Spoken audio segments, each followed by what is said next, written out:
में आज ही के दिन डीएनए की मुड़ी हुई सीढ़ीनुमा संरचना की खोज की गई थी। 1928 में आज ही के दिन विज्ञानी सीवी रमन जी ने रमन इफेक्ट की खोज की थी। नमस्कार, सुप्रभात। आज के कुछ मुख्य समाचार। सनातन की ध्वजा अब नहीं झुकने वाली, बोले सीएम योगी। महाकुंभ ने कराया देश की जागृत चेतना का साक्षात्कार, बोले पीएम मोदी। अयोध्या में राम भक्तों का कुंभ, 4 प्रश्न। राजस्थान में पाए जाने वाले अधिकतर पेड़ पौधों में कांटे क्यों होते हैं? इधर बच्ची। सावधान भैया। यश वर्मा कौन है? of knowledge, the principal and all the teachers, and my dear brother and sister, I present our science story before you. Please listen. C.V. Raman ने आज ही के दिन रमन प्रभाव नाम की किताब की खोज की थी। इनका पूरा नाम चंद्रशेखर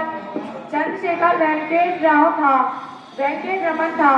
इन्होंने 1928 में आज ही के दिन किस किताब की खोज की थी? Thank you. उत्साहवर्धन हेतु इसका आदरणीय प्रधानाचार्य, समस्त आचार्य बहने और समस्तीगण, आज नेशनल साइंस डे, राष्ट्रीय विज्ञान दिवस है।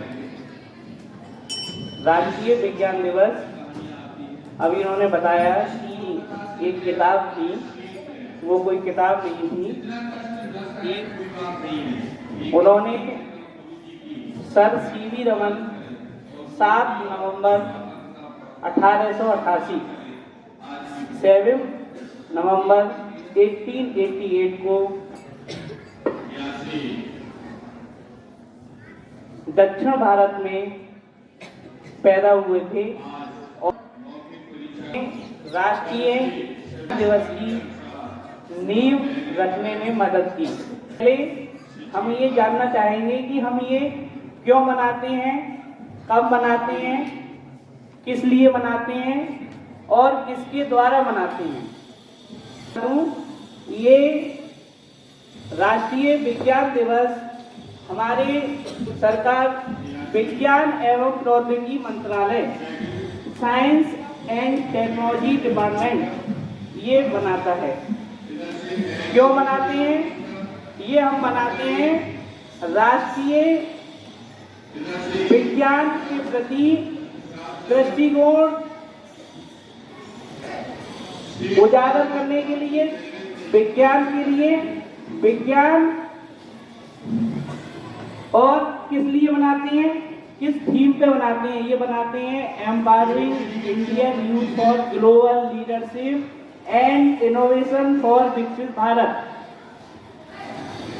ये रमन इफेक्ट है क्या?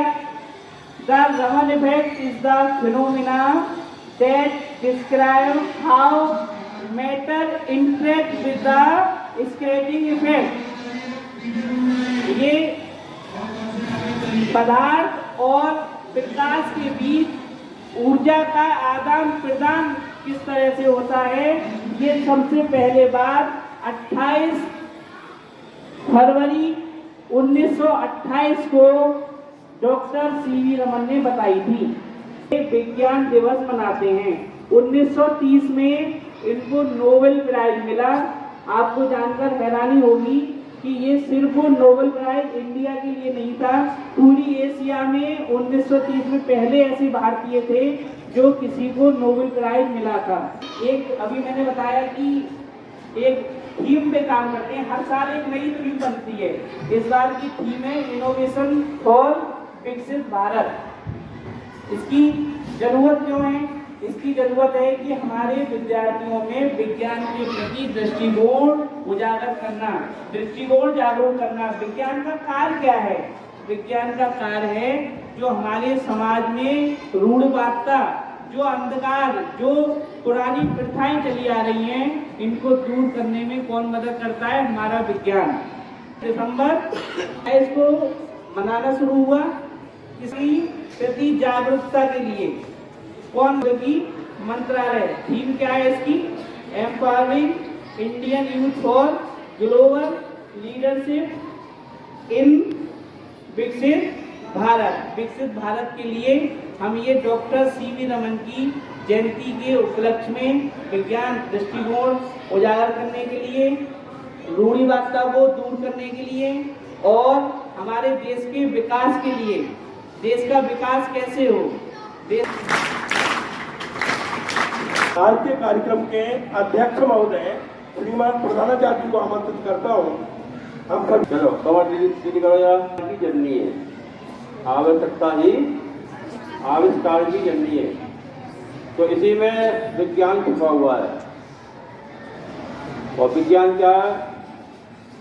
आओ करके सीखें, माने प्रयोगात्मक विषय है ये। जब हम बंदर थे, जब हम क्या थे? मनुष्य जब बंदर था, मनुष्य के जब पूंछ थी, मनुष्य जब नंगा घूमता था, तभी से ये विज्ञान की बड़ी अर्थात आवश्यक। तो जिराफ की गर्दन क्यों लंबी होती है तो पता होगा, लंबे पेड़ होने के कारण से वो कभी छोटा होगा तो पत्ती खाते खाते खाते खाते कई सौ वर्षों बाद उसकी गर्दन बहुत लंबी हो गई। तो ये अनुवांशिकी जीव विज्ञान से संबंधित हो गया। जब हम पैदल जाते थे,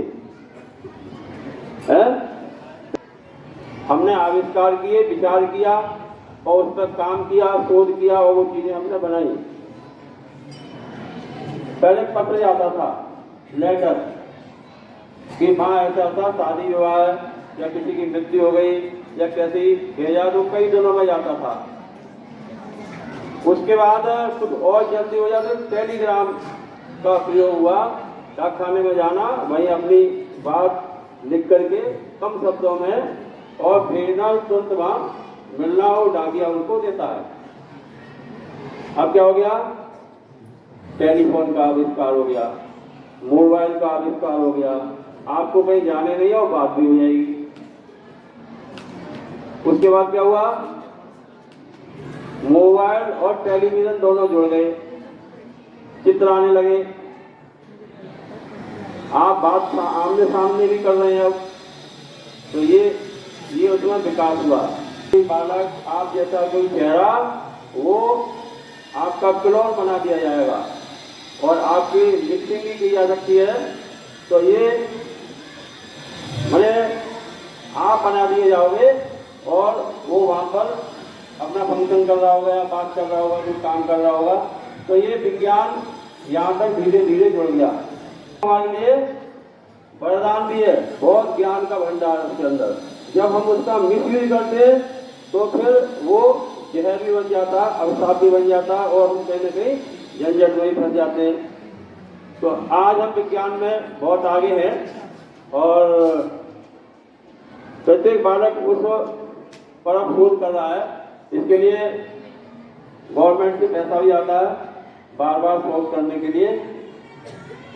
तो ऐसी बहुत सी चीज़ें हैं, तो इनमें कुछ चीज़ें बन गई, फिर उस चीज़ में और टेक्नोलॉजी की जरूरत पड़ी, उसको बदलने की जरूरत पड़ी। तो उसको कहते हैं नवाचार, किसी चीज़ को फिर नए ढंग से उसको बनी हुई चीज़ को नए ढंग से बना देना। शोध हर बालक को करना चाहिए। पहले विचार आएगा, आवश्यकता महसूस होगी और फिर हम उस पर कुछ न कुछ काम करेंगे। तो विज्ञान में यह है कि 100 बार प्रयोग करने के बाद 101वीं बार जाकर के कहीं वो आपका जो तैयार कर रहे हैं वो सफल होता है। ये नहीं एक बार खराब हो गया अब हम पर नहीं होगा, तो ऐसा नहीं है। विज्ञान जो है वो क्या है, संभावनाएं वहाँ हमेशा बनी रहती हैं। तो ऐसे कितने जो अनपढ़ थे, रेल का इंजन किसने बनाया? पढ़ता नहीं था, दुकान पे चाय की बैठ गया तो देखा केतली में से भाप बार बार उठ रही है, बार बार उठ रही है, तो कोयला रख दिया तो और थोड़ी उठ गई। तो उसने कहा जो भाप में शक्ति है, भाप में हाँ शक्ति है, तो उन्होंने क्या बना दिया? रेल का इंजन बनाया धीरे धीरे। तो ऐसे ही बहुत सी चीजें जब आप पढ़ेंगे बहुत से वैज्ञानिकों को जो स्कूल नहीं गए, और उन्होंने विज्ञान की खोज की और आज हम उनको यूज कर रहे हैं बहुत बढ़िया ढंग से। तो हम भी कोई ना कोई ऐसा विज्ञान करके सीखिए, करिए। हाँ, अपने आचार्य जी की मदद लीजिए। बहुत बहुत धन्यवाद।